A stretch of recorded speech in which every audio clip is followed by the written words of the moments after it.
Nearly everything possible through Drupal's admin UI has a faster, scriptable Drush equivalent essential for real deployments, automation, and bulk operations.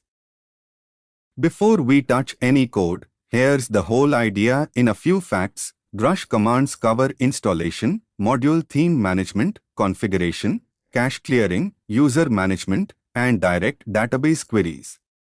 Drush eval and Drush PHP script let you run arbitrary real PHP against a fully bootstrapped Drupal environment. Custom Drush commands can be defined inside a module for project-specific automation. Drush eval bootstraps the full Drupal environment, services, database, entity system before running your code, not a sandboxed subset. A real .php script file checked into version control is more maintainable than a long inline eval string for anything beyond a one-liner.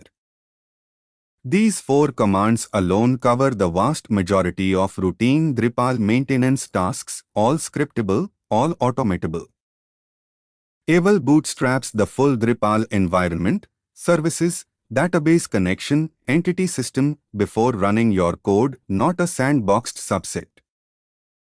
For anything longer than a one-liner, a real .php script file, checked into version control, is more maintainable than a long inline eval string.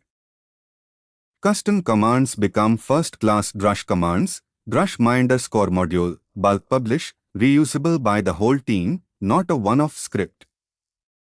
This is a genuinely useful, real-world bulk operation, the kind of task that would take hours through the admin UI one node at a time, done in seconds via Drush.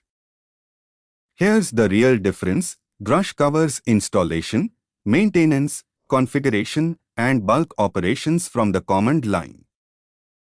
Drush covers installation, maintenance, configuration, and bulk operations from the command line. Drush eval and Drush PHP script run real PHP against a fully bootstrapped Drupal environment. Custom Drush commands, defined in a module, make project-specific automation reusable for the whole team. Write a Drush eval one-liner that counts how many published recipe nodes currently exist. Thanks for learning with us. Come back soon.